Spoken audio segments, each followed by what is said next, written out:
Mateo 12:40.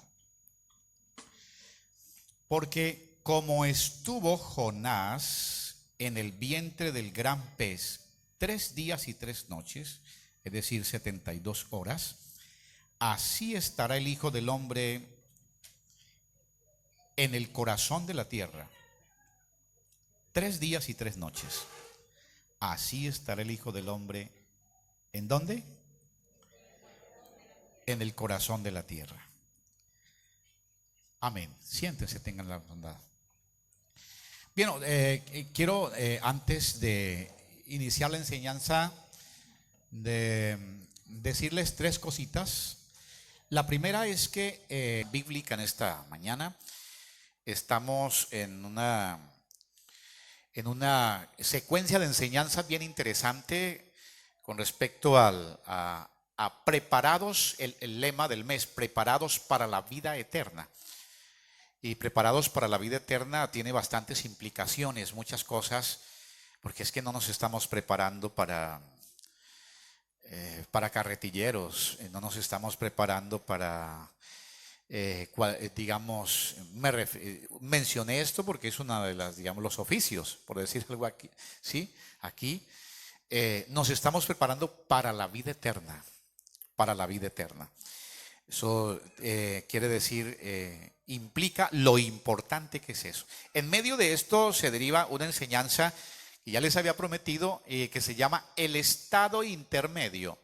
El estado intermedio es importante porque vale la pena preguntarnos, por ejemplo,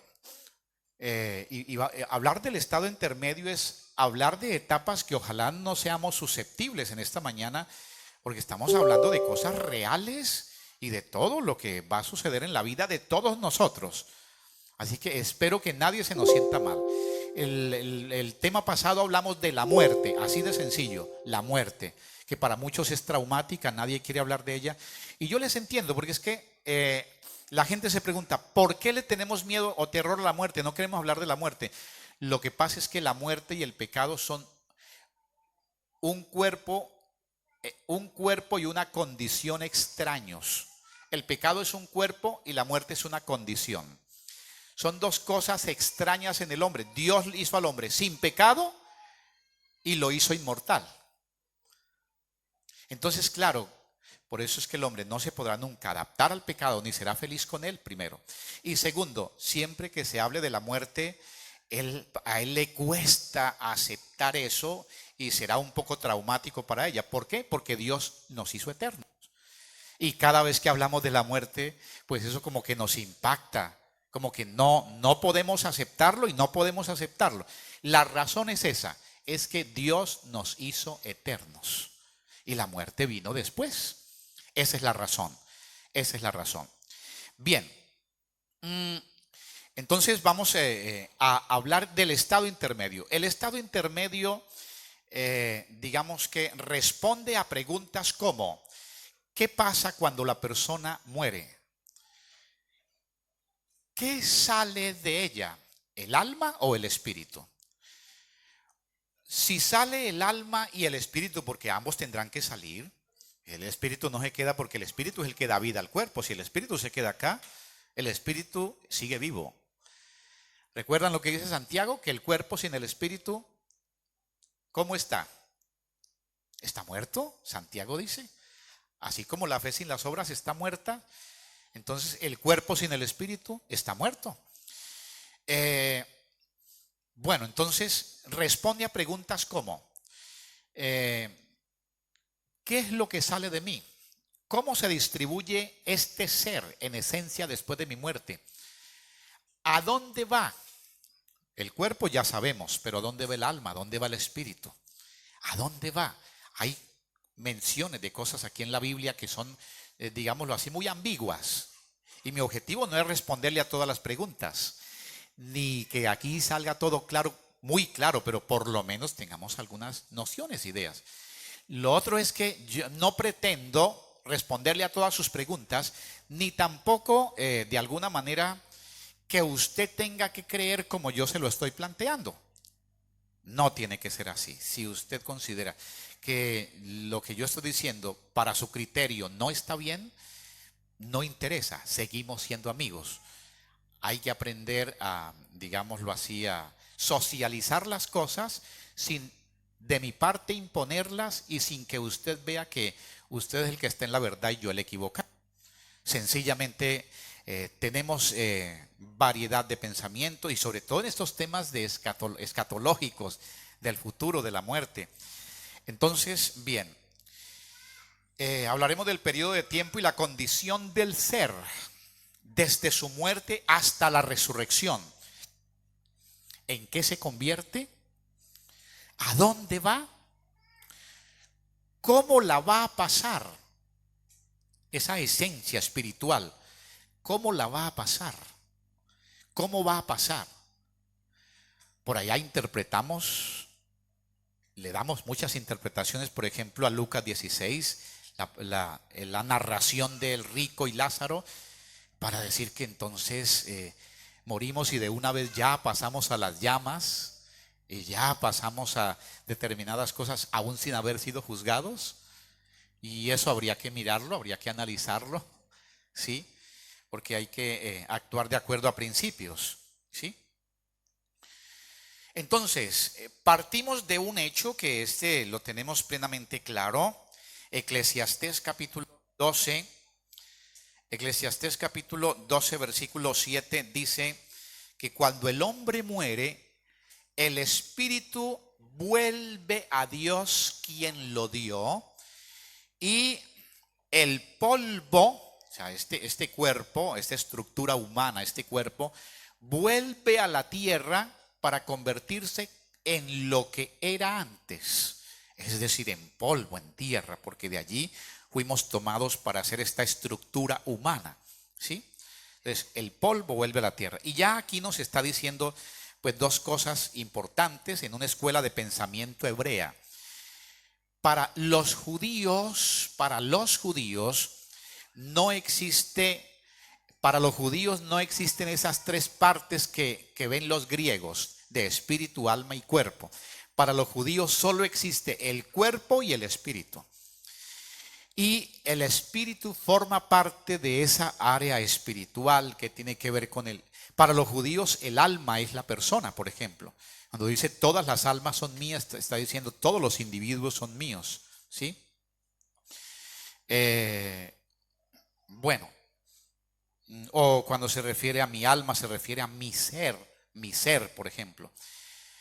Pero ya los griegos sí toman a partir de Platón, de Sócrates, el siglo antes de Cristo, se toma entonces el concepto de psiquis, el concepto de alma, y por eso ya el hombre entonces como que se completa un poco más este tema, se amplía más el concepto del ser, se vuelve más integral, que no es solo espíritu, dinamismo y cuerpo, sino que hay otras cosas, que hay una voluntad, hay una razón, hay una conciencia, hay unas emociones, hay unos sentimientos, hay una cantidad de cosas en el ser, y esto es lo que reúne la palabra alma. Bien, ahora, también Eclesiastés nos plantea algo muy importante respecto a la condición en la que queda el ser en el estado intermedio. Entonces, ya usted define el estado intermedio, ¿verdad? El estado intermedio inicia cuando la persona muere y termina el día en que la persona resucite para vida eterna. Todos tendremos que resucitar, unos para vida eterna y otros para condenación, pero todos tendremos que resucitar para comparecer delante de Dios, ante el juicio de Dios, vivos y muertos, ¿sí? Así que, entonces, hay que mirar en qué condiciones, en qué condición. Entonces, Eclesiastés capítulo 9,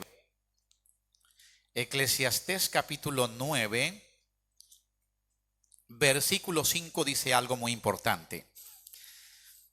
Dice, porque los que viven saben que han de morir. El que vive está consciente, tiene un conocimiento. Pero los muertos nada saben. El muerto nada sabe. Es decir, el muerto, está inconsciente. Está inconsciente. Porque es que a veces se queda pensando con la idea de que el alma o el espíritu del muerto queda por allí y que de alguna manera viene una vez que otra, visita a sus seres queridos, o de alguna manera si usted habla con él, él lo oye, que de alguna manera como que o se fue para el cielo y Dios lo puso como un angelito allí. Sí, es que a Dios le faltaba un angelito ahí en el cielo. Y entonces se llevó mi ser querido para ponerlo allí, que complete el número de angelitos, ¿no? que faltan en el cielo. ¿Sí? Aquí dice la Biblia, los muertos nada saben, ni tienen más paga. ¿Quién le paga a un muerto? Porque su memoria es puesta en olvido. Bueno, quiero decir algo respecto a su memoria es puesta en olvido, porque se me está bajando esto. Porque se están, digámoslo así, cuando hablamos de la memoria puesta en el olvido, se interpreta a veces inadecuadamente. Y es que a veces que se refiere a que allí en la tumba no hay memoria. Y es verdad, en la tumba no hay memoria. Pero cuando dice que su memoria es puesta en el olvido, no se refiere a la memoria del difunto. El escritor acá se refiere a la memoria que que hacen los dolientes o la sociedad del difunto. ¿Sí? Que claro, cuando está recién muerto todo el mundo lo recuerda. Pero cuando va pasando los años y cuando pasan muchos años, su memoria terminará en el olvido. Gracias, hermano. ¿Cuántos de ustedes recuerdan o saben cómo se llamaba su tatarabuelo? ¿Ah? ¿Ninguno? ¿Ah?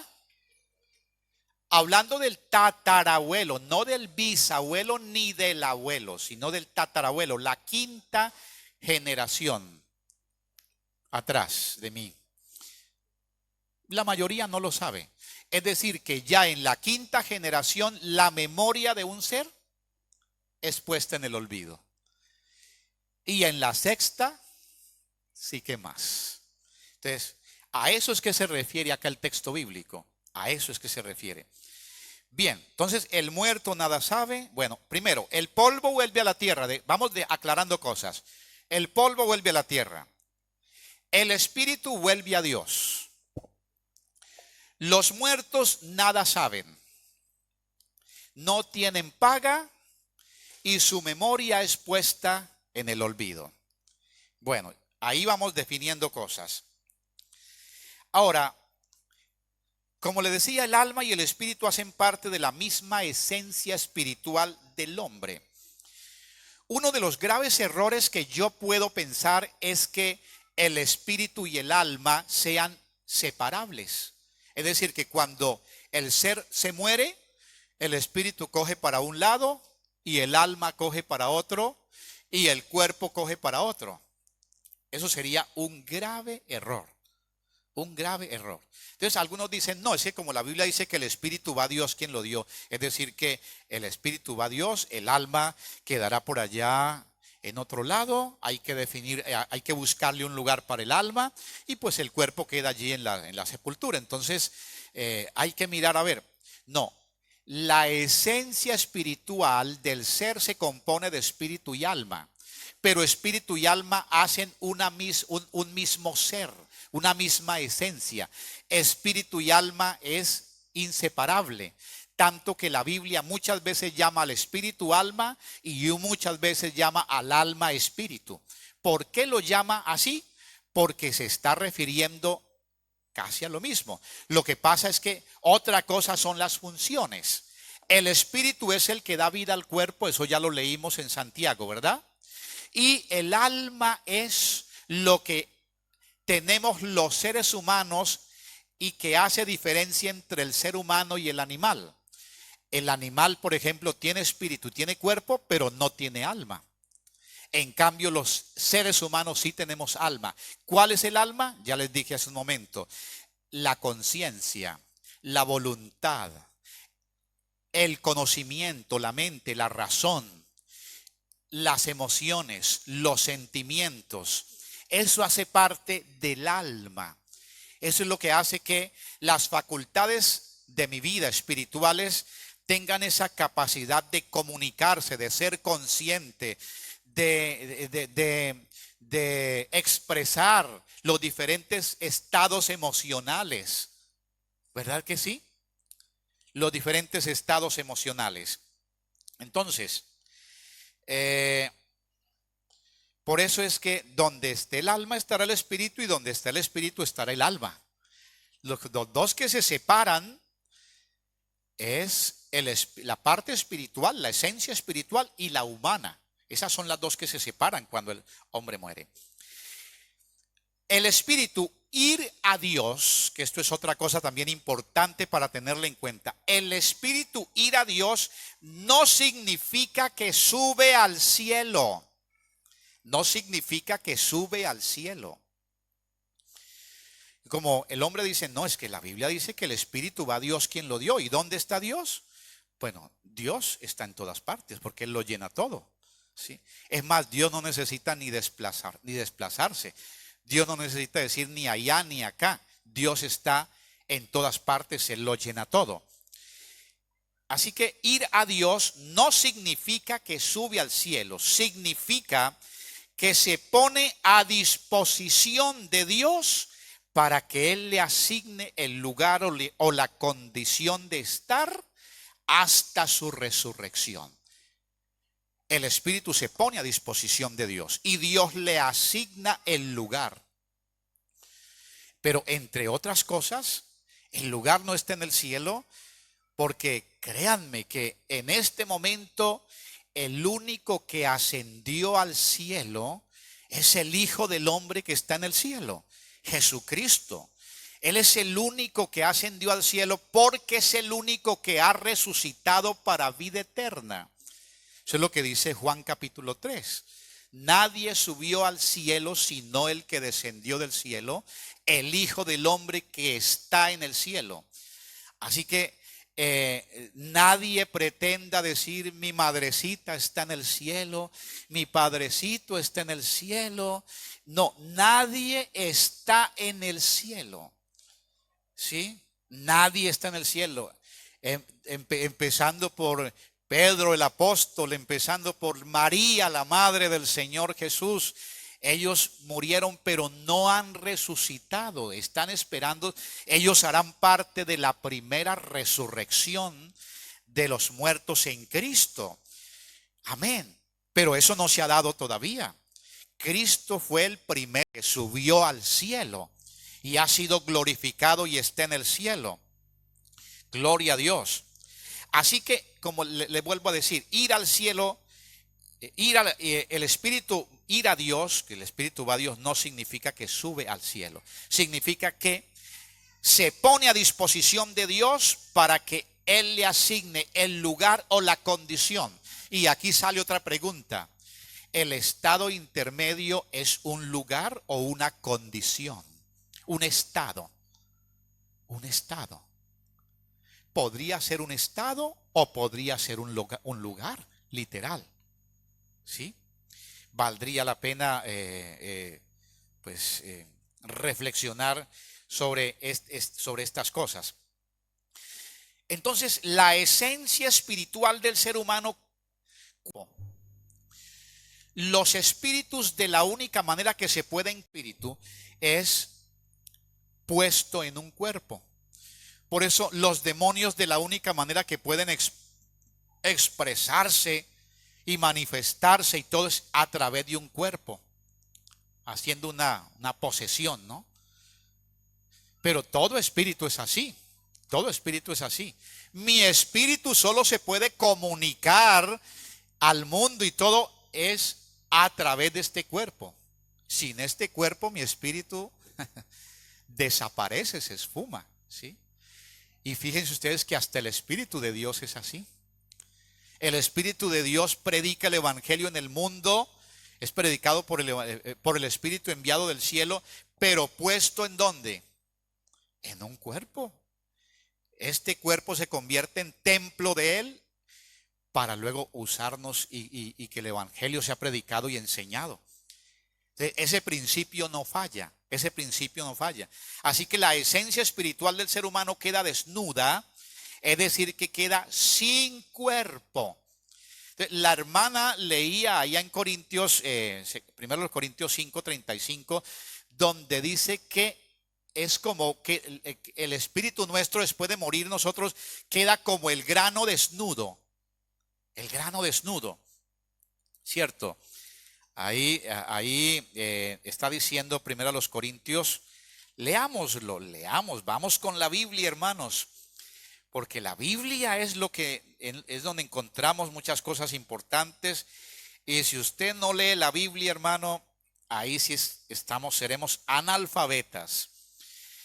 Dice el versículo 35, pero dirá alguno, ¿cómo resucitarán los muertos? ¿Con qué cuerpo vendrán? Necio. Lo que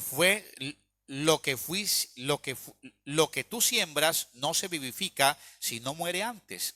Y lo que siembras no es el cuerpo que ha de salir, sino el grano desnudo, ya sea de trigo o de otro grano. Lo que siembras no es el cuerpo que ha de salir, sino el grano desnudo. Eso es lo que se siembra. Eso es lo que se sepulta. Eso es lo que queda allí, el grano desnudo. Es decir, sin cuerpo en esa condición, nada sabe y entra en un sueño. Y el estado porque digamos, nosotros aquí viviendo como seres humanos, hay condiciones que nos acercan o nos aproximan poco más o menos a algo parecido a la muerte. ¿Qué hay parecido a la muerte en la condición del ser humano mientras está vivo? El sueño y el estado de coma. El sueño y el estado de coma. Cuando usted está dormido o en estado de coma, usted está inconsciente. Usted nada sabe. Usted no se puede comunicar con nadie. Usted no está consciente. ¿Sí? No está consciente de las cosas. Usted no está en una dimensión real. No está en una dimensión real. Pues el sueño y el estado de coma son los estados más parecidos a estar muertos. Cuando uno está así, no piensa, no actúa, no está consciente. Y eso pasa cuando el hombre muere. Entonces, por eso la Biblia dice, el apóstol Pablo sobre todo menciona que el hombre duerme, pero él hace mención de dormir en el Señor. Y uno dice, bueno, si dormimos en el Señor los cristianos, entonces ¿cómo se le llama a los que no son cristianos? ¿Duermen también? Bueno, habría que mirar esto. Habría que mirarlo. Solo volveremos a la vida y a la conciencia cuando el Señor nos dé un cuerpo espiritual. Solo ahí. Como dice el versículo 44 del capítulo de donde estamos leyendo. Se siembra cuerpo animal y resucitará cuerpo espiritual. Se siembra cuerpo animal, resucitará cuerpo espiritual. Gloria a Dios. Gloria a Dios. Solo volveremos a la conciencia cuando tengamos ese cuerpo espiritual. Un cuerpo celestial que se nos dará mediante la resurrección o la transformación, porque resucitaremos si estamos muertos o seremos transformados si vivimos. Eso es lo que dice el versículo 51. Aquí os digo un misterio, no todos dormiremos, es decir, no todos vamos a morir, pero todos seremos transformados en un abrir y cerrar de ojos a la final trompeta, porque se tocará la trompeta y los muertos serán resucitados incorruptibles y nosotros seremos transformados. Gloria a Dios. Ahora viene la pregunta, ¿a dónde van los muertos? ¿A dónde van los muertos? ¿A dónde van? ¿A dónde irán? La revelación progresiva del concepto en el Antiguo Testamento comienza con un término llamado Seol en hebreo, Seol o Sheol, Sheol, o traducido a nuestra Biblia en español así, Seol, Seol, así de sencillo, el Seol. El Seol dentro del contexto hebreo se le da un significado como lugar oscuro a donde van los muertos, lugar oscuro a donde van los muertos. Pero inicialmente solo se hacía referencia al lugar a donde van los muertos, es decir, a la tumba nomás. Pero claro, como la revelación de Dios es progresiva, lo que pasa es que Dios no ha revelado sus verdades de una vez así, como un flash. No, Dios las ha venido revelando en la medida en que el hombre puede comprenderlas, en la medida en que el hombre puede entenderlas, asimilarlas. Entonces comienza por un lugar llamado Seol. Y ahora, por ejemplo, por decir algo, Génesis capítulo 42, 38 hace alusión al patriarca Job, diciendo que cuando él muera, pues porque se le van a llevar a Benjamín también, y Benjamín lo va a retener el faraón de Egipto, que entre otras cosas es José. Ustedes saben toda esa trama que pasó. Ahora van a hacer que mis canas desciendan con dolor al Seol. Mis canas van a descender con dolor al Seol. Es decir, el patriarca Job va a descender al Seol. El patriarca Job va para el Seol. Pero ya Deuteronomio 32, 22 comienza a plantear una dimensión más profunda sobre el concepto del Seol. Ya nos habla de las profundidades del Seol para referirse a otras dimensiones, ya queriéndonos decir que el Seol no era simplemente esos 2, 3 o 4 metros en donde quedaba, o la cueva donde quedaba corrijo, los sepulcros hebreos y del oriente no eran verticales sino cuevas a manera horizontal, ¿sí?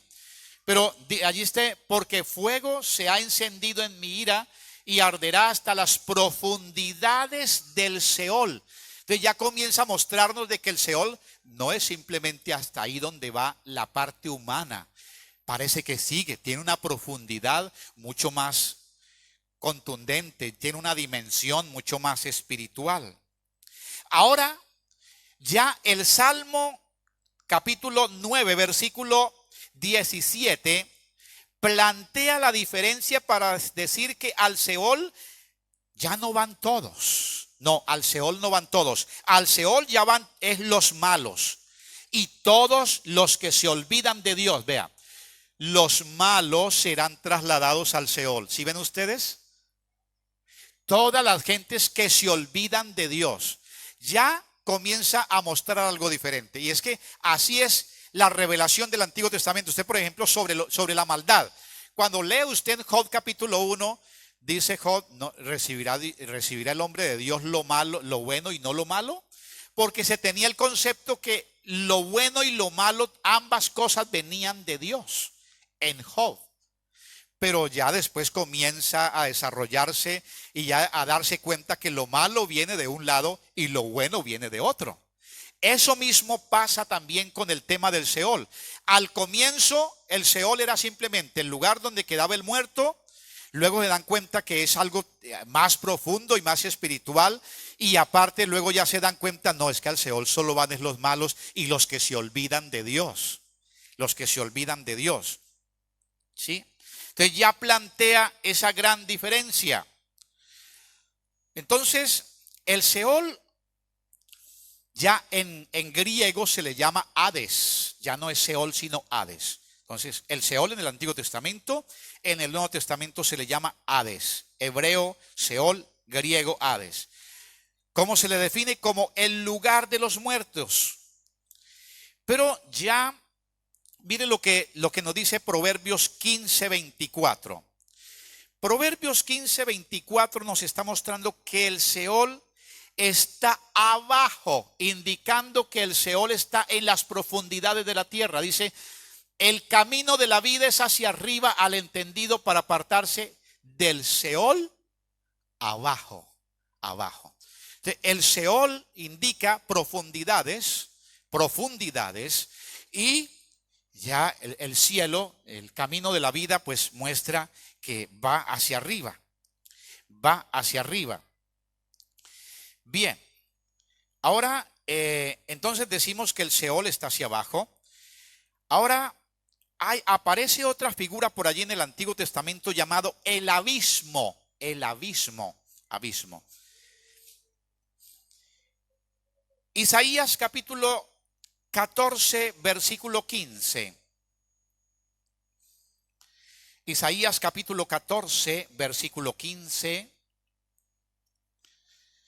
Dice, gracias. Mas tú derribado eres hasta el Seol, a los lados del abismo. ¿Dónde queda el Seol? A los lados del abismo. Es decir, que el abismo está junto al Seol. Pero en el Seol es donde están los muertos. Es donde están los muertos. En el abismo no están los muertos. Ya miraremos. Me gustaría leer Génesis 49:25, que también nos muestra algo respecto al Seol. 49:25 dice la bendición de Jacob a uno de los hijos: por el Dios de tu padre, a José, el cual te ayudará, por el Dios omnipotente, el cual te bendecirá con bendición de los cielos de arriba, con bendiciones del abismo que está abajo. Y no me pregunten bendiciones del abismo que está abajo, porque no les voy a responder. Con bendiciones del abismo que está abajo, con bendiciones de los pechos y del vientre. Con bendiciones del abismo que está ¿dónde? Abajo. Leímos que el Seol está ¿dónde? Abajo. Y que ahora el Seol está a los lados del abismo, ¿cierto? O sea que el abismo está a los lados del Seol. Ahora, si hablamos del abismo, Apocalipsis capítulo 13, versículo 1, entonces ya allí empezamos a ver que el abismo es el lugar, es otro infierno, pero el infierno o la prisión, esto más bien es la prisión de los espíritus, de los demonios. Dice, me paré sobre la arena del mar. No, 13:1 no. 9:1. Apocalipsis 9:1. Dice, gracias. El quinto ángel tocó la trompeta y vi una estrella que cayó del cielo a la tierra y se le dio la llave del pozo del abismo. Versículo 2, si es tan amable. Y abrió el pozo del abismo y subió humo del pozo como humo de un gran horno y se oscureció el sol y el aire por el humo del pozo. Versículo 3. Y del humo salieron langostas sobre la tierra y se les dio poder como tienen poder los escorpiones de la tierra. Es decir que en la gran tribulación se abrirán las puertas de este abismo para que salgan demonios que van a devastar esta tierra. Oiga, hay demonios en prisiones en el abismo que si estuvieran sueltos hoy, este mundo sí que estaría al revés. La Biblia nos muestra 3 espíritus atados por allí cerca del Edén, en el Tigris, el Éufrates, y nos muestra estos espíritus que están en el abismo y que al ser abierta la puerta del abismo saldrán, invadirán la tierra y y volverán la tierra en poco tiempo un sancocho. Es decir, van a volver esto terrible, nada, ¿sí? Entonces, este abismo me gustaría que leyéramos en segunda de Pedro capítulo 2 versículo 4. Capítulo 2 versículo 4. Es la cárcel de los demonios. Dice, porque si Dios no perdonó a los ángeles que pecaron, sino que arrojándolos al infierno. Aquí sí aparece la palabra infierno porque se le da infierno. Y ojo, porque fácilmente se puede malinterpretar este texto haciéndolo entender que el infierno que el Señor tiene preparado para Satanás y sus ángeles, allí está lleno ya de demonios y todo esto. No, este es el abismo del que les vengo hablando, sino que se refiere a infierno, porque infierno es un lugar donde están, digamos, donde están en prisión, por el hecho de estar en prisión, ¿sí? Entonces, arrojándolos al infierno, los entregó a prisiones de oscuridad para ser reservados a juicio. Para ser reservados a juicio, bien. Y Judas, versículo 6, que está ahí un poquito más adelantico, Judas, versículo 6, Judas tiene solo un capítulo. Versículo 6 nos amplía un poquito más el concepto sobre esta prisión, el abismo.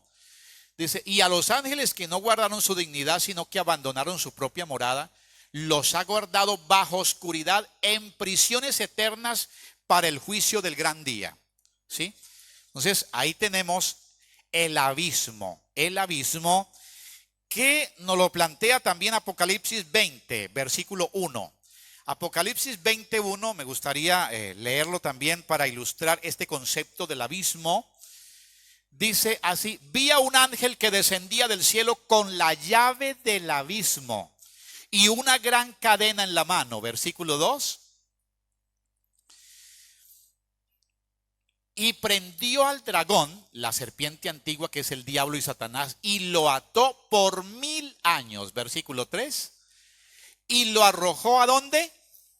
Al abismo, porque esa es la morada de los demonios. Lo arrojó al abismo, a la prisión donde tienen cerrados todos estos espíritus, y lo encerró y puso su sello sobre él para que no engañase más a las naciones hasta que fuesen cumplidos 1000 años, y después de esto debe ser desatado por un poco de tiempo. Entonces, Satanás será llevado también allí a esa prisión. Bien, entonces allí tenemos, para que no confundamos, el Seol, que es el lugar de los muertos, y tenemos también el abismo, que es el lugar de los demonios, y que no están muy lejos el uno del otro, no están muy lejos. Así que el concepto de Seol o Hades evoluciona al punto de definir un lugar o un estado. A comienzo de todo, digamos que al inicio de todos, los muertos van al Seol. Después son los malos los que van al Seol. Quiere decir que los justos van a otro lugar o a otro estado, llamado por el Señor Jesús el paraíso. El paraíso. Pero que ese paraíso no será en el cielo. Es por eso que quien muere en Cristo duerme en el Señor. Pero no se dice lo mismo de los que mueren sin Cristo. Duerme en el Señor. Me gustaría leer Apocalipsis capítulo 12, versículo 13.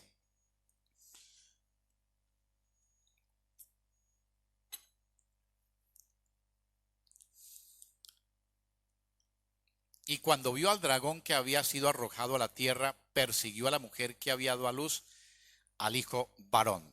No es exactamente el texto, porque dice algo así como que bienaventurados los que de aquí en adelante mueren, porque los que mueren en el Señor, porque descansarán de sus trabajos.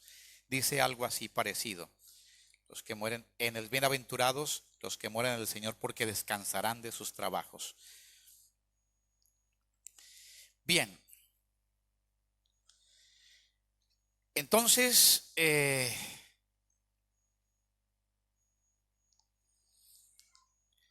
así que el estado o lugar debe ser poco más o menos cerca al sepulcro y en dirección al mismo, allá abajo, para que se dé correctamente la resurrección. La pregunta aquí es, ¿de dónde resucitarán los muertos? ¿De dónde? ¿De dónde?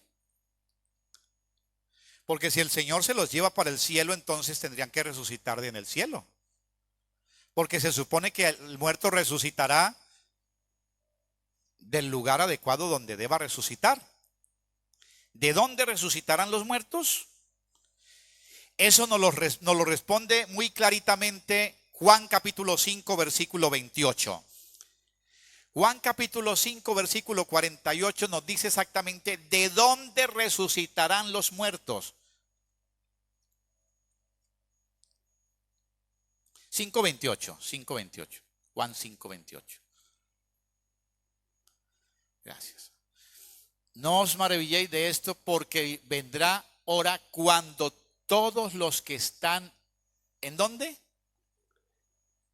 Todos los que están en los sepulcros oirán su voz. Y unos resucitarán para resurrección de vida y otros para resurrección de condenación. Es decir que la voz se oirá en el sepulcro. ¿De dónde resucitarán? De los sepulcros.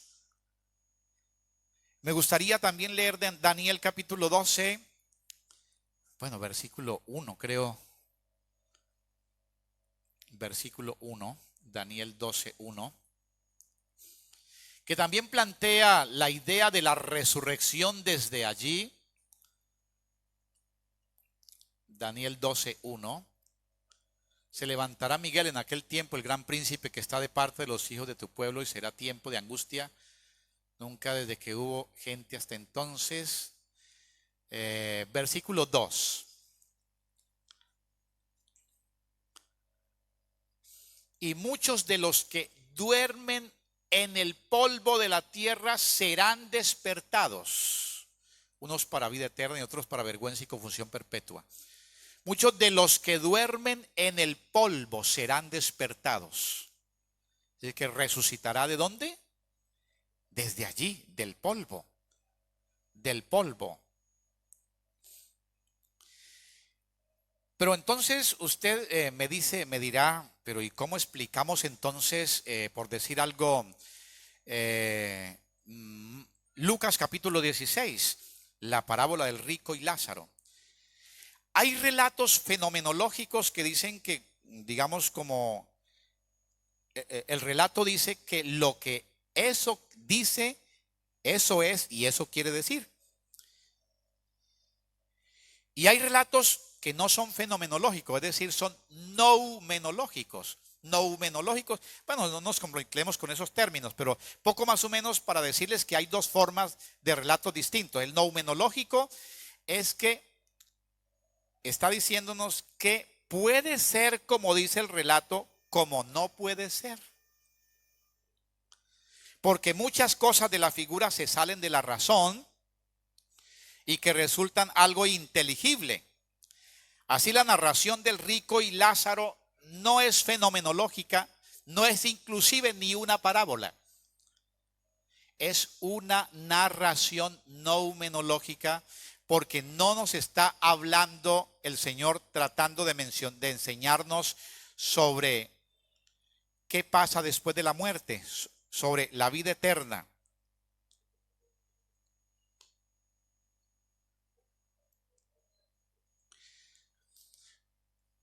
Y aquí, digamos, quiero como desconfigurarle ese concepto sobre la parábola del rico y Lázaro, de que está refiriéndose al hombre después de muerto y que se salvan Lázaro y que el rico se condena y se va al Hades. Primero, nadie se condena por ser rico. Nadie se salva por ser pobre. No es el seno de Abraham donde van los muertos, no. No es al seno de Abraham. El seno de Abraham es porque allí está refiriendo a una enseñanza para los judíos, y para los judíos Abraham es su padre. Por eso habla del seno de Abraham.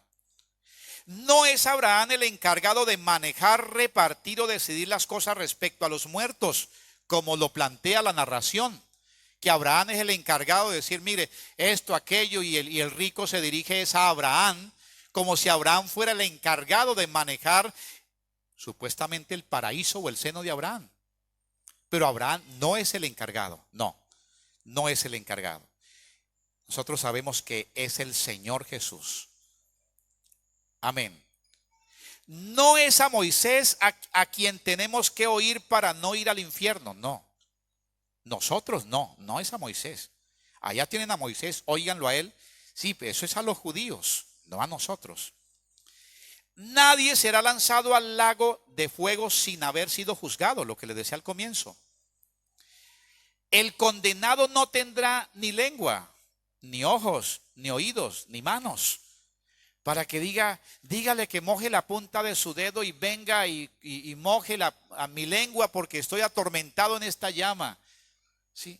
No, realmente el que ha sido, el que se ha condenado estará en una condición espiritual. Aquí está en una condición humana. Y tiene que ser humana, ¿por qué? Porque es que, mira lo que quiere decir esta narración bíblica. Póngamele bien cuidado, porque si usted aprende a interpretar esta narración bíblica, seguro que tendrá usted una buena calificación. Mire, el rico en su esplendidez, lo que el Señor está hablando allí, porque el problema es que los fariseos y escribas menosprecian a Jesús y se burlan de él porque está comiendo con publicanos y pecadores. Es la razón por la cual Jesús dice esta narración. Es muy importante saber por qué se dicen las cosas. ¿Por qué? El por qué. Entonces, el rico en su esplendidez es Israel antes de Cristo. Antes de que viniera Cristo, Israel era el rico que estaba en la mesa, que comía pan y que trataba a los gentiles como éste trataba a Lázaro, ¿sí? Lo veía como inmundo, como pecaminoso, como no era digno de estar en la mesa. Y el pobre harapiento Lázaro es el pueblo gentil comiendo de las migajas que caían de la mesa. ¿Qué es lo que le dice Jesús a la sirofenicia? Porque la sirofenicia es Lázaro.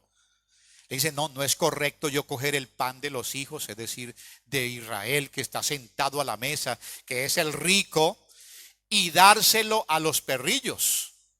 ¿Acuerda que Lázaro está allí, es lamido por perrillos, que representa al pueblo gentil? ¿Sí? Entonces, ella dice, pero es que Señor, mira, aún los perrillos comen de las migajas. Oh, mujer, grande es tu fe. Ya esa es la historia, ¿no? De lo acontecido. Pero para decirles que Lázaro es el pueblo gentil comiendo de las migajas que caían de la mesa, luego después de Cristo todo se invertiría. Después de Cristo todo se invertiría. El rico, es decir, Israel, iría a ser castigado y atormentado en la llama de la prueba, como en efecto sucedió y ha sucedido. O muéstreme usted lo contrario, que Israel durante estos 2000 años no ha pasado por las ascuas de fuego. ¿Ah? ¿Sí? Entonces, el rico después de Cristo ya no está en el palacio con esplendidez, se invierten los papeles. Ya el rico ahora está en las ascuas del fuego de la prueba.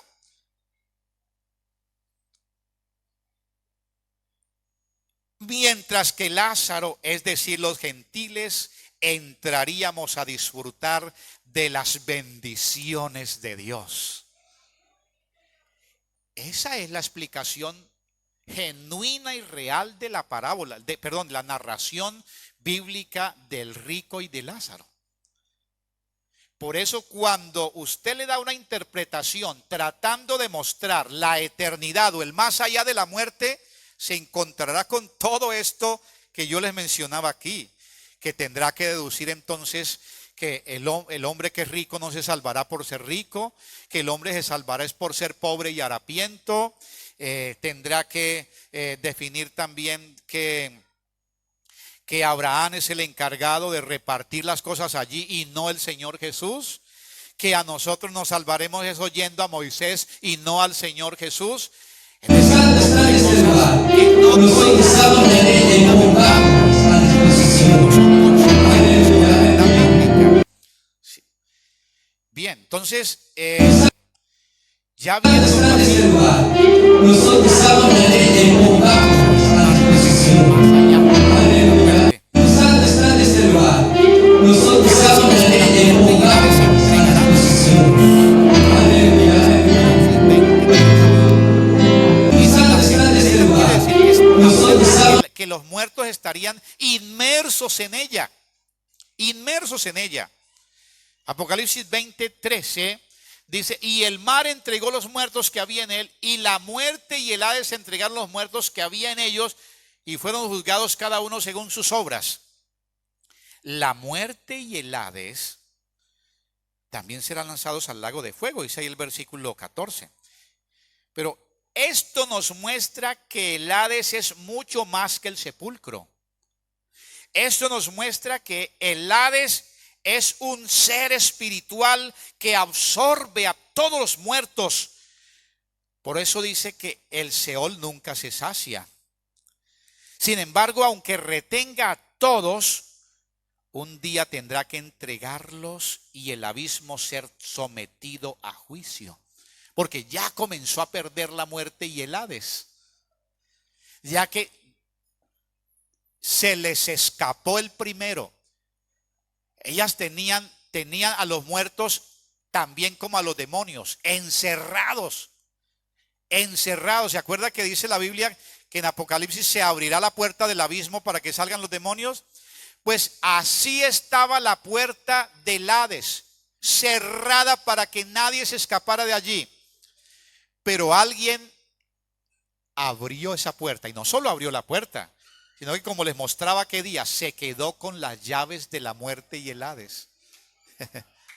Él las tiene en su mano. Jesús, el hijo de David, el que vive porque estuvo muerto y ahora vive, y el que tiene las llaves de la muerte y el Hades. Gloria a Dios. Gloria a Dios.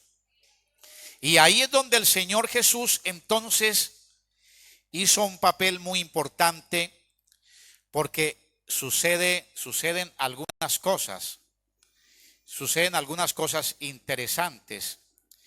Y es que yo quiero leerles aquí en Efesios capítulo 4, versículo 9. Efesios 4:9 dice así: y eso de que subió, ¿qué? Sino que también había descendido primero a las partes más bajas de la tierra. Ustedes recuerdan que al comienzo les dije que así como Jonás estuvo en el vientre del pez por 3 días y 3 noches, así el Hijo del Hombre en el corazón de la tierra por 3 días y 3 noches. Corazón de la tierra. El corazón de la tierra es ahí abajo, ¿cierto? Y aquí dice que descendió primero a las partes más bajas de la tierra. Amén. Gloria a Dios. Eso de que dice por ahí la gente que Jesús descendió a los infiernos, lo que pasa es que la gente cree que infierno solo es uno. Pero realmente Jesús sí descendió allí. Porque él también fue uno de los que murió. Y como muerto, mire que él descendió. Y él descendió, claro, él descendió en el Espíritu. Él descendió en el Espíritu. Esto es interesante. A ver si encontrara por acá un texto, o ustedes me ayudarán, donde dice que él fue y predicó a los espíritus encarcelados. ¿Alguien me podría de pronto regalar ese texto que está por allá como en Primera de Pedro? Sino que es que se me escapó exactamente la cita. ¿Cómo? Primera de Pedro 3:20, coloquémoslo allí a ver si sale. Y ya estamos concluyendo. Los que en otro tiempo, colóquenme el anterior. Mire, 19. En el cual también fue y predicó a los espíritus encarcelados. Pero aquí predicar no es como ir y predicar el evangelio, no. Algunas versiones dicen, él fue y proclamó victoria a los espíritus encarcelados. Y como ahí enseguida dice que a los antidiluvianos, los de la época de Noé, la gente los confunde con personas. Pero los espíritus encarcelados no son los espíritus de las personas. Los espíritus encarcelados son los que les mostré en Judas y los que les mostré en Pedro, ¿se acuerdan? Es decir, que son los demonios. Lo que pasa es que como el abismo está junto al Seol, Jesús estuvo allí. Amén. Gloria a Dios.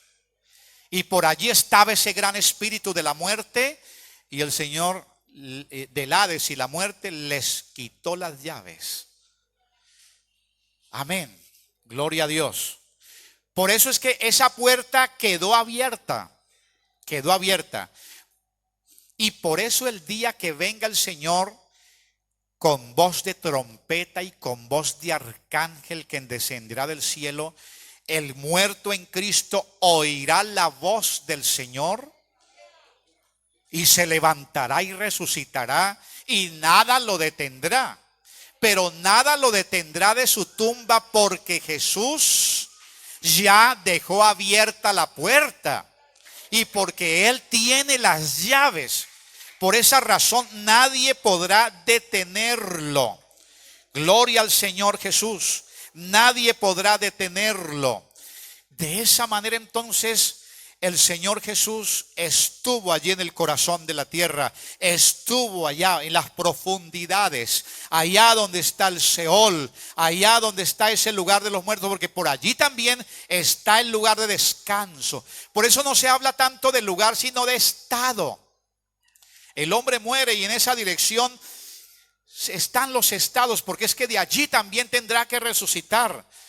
Tendrá que resucitar, pero por allí también tendrá que estar ese lugar, tiene que estar el estado de descanso de aquel que duerme en Cristo. Porque el que duerme en Cristo tampoco resucitará de los cielos como nos imaginamos, o que viene de los cielos con el Señor, no. También se levantará de entre los muertos. Yo se lo mostré en Juan capítulo 5, ¿recuerdan? Y que se levantarán también del polvo de la tierra. ¿Quiénes? Los muertos en Cristo. Gloria a Dios, gloria a Dios. Entonces el muerto en Cristo está descansando allí. Claro, tiene que ser en un lugar paradisiaco, porque es que está muerto en Cristo. Entonces yo les mostré que el que muere sin Cristo queda inmerso en el Seol y el Hades, que entregará luego sus muertos. ¿Por qué los entregará? Porque están dentro, inmersos en ella, ¿sí? Pero es que nosotros morimos es en Cristo. Es decir, que al morir en Cristo quedamos inmersos en Cristo, pero aquí. Y estar inmersos en Cristo es estar inmersos en un paraíso de descanso, gloria a Dios, de tranquilidad. Y por eso cuando resucitemos, dice, los muertos que estén en Cristo, que hayan muerto dentro de Cristo, esos resucitarán primero. Gloria a Dios, primero. Alabanzas al Señor Jesús. Que resucitaremos de entre Cristo, porque Él allí tiene su paraíso. Tiene su paraíso y tiene donde ofrecer su paraíso. Y en la cruz ofreció su paraíso. Al que le invoca, al que cree en Él y al que va, el Señor le dice, mire, yo te pongo en un paraíso y hoy vas conmigo al paraíso. Alabanzas al Señor. Es el lugar de descanso del que duerme en Cristo. Aleluya. Alabanzas a nuestro Dios. Entonces, así que nosotros los que estamos en Cristo no nos preocupemos como aquellos que han dormido que han muerto sin el Señor, como aquellos que no tienen esperanza, porque tenemos una esperanza maravillosa, gloriosa, eterna en los cielos. Aleluya. Mis hermanos queridos, entonces ya he podido de alguna manera y a grosso modo mostrarles algo sobre este estado intermedio. Y ese estado intermedio, como les hemos dado para nosotros los cristianos, no es para temer, sino para que estemos tranquilos. Amén, gloria a Dios. Y que podamos decir confiados, como dijo el apóstol Pablo: para mí el vivir es Cristo y el morir es ganancia. Porque estaremos entonces allí en ese lugar esperando ser revestidos de la gloria de Dios. Póngase de pie en esta hora y oramos a nuestro Dios, porque estamos preparándonos para la eternidad y por eso tenemos que hablar de todos estos temas, porque es importante saberlo, que no nos estamos preparando para cualquier cosa, no. Y sino más aquella persona que tiene que, por decir algo, hacer un viaje espacial, tiene que ponerse una cantidad de vestidos especiales y prepararse y llevar comida especial. Sí, el que va para el espacio no va a comer el mismo arroz y carne, lo que come acá. No, tiene que comer una comida especial allá en el espacio. Y tiene que tener todo especial. Pues quiero decirles que nosotros también nos estamos preparando para un viaje especial, mi hermano. Especial. Más allá todavía, más allá del cielo, de estas estrellas, de esos planetas, más allá, hacia el infinito. Señor Jesús, bendito sea su nombre santo. Te adoramos y te bendecimos, oh Dios.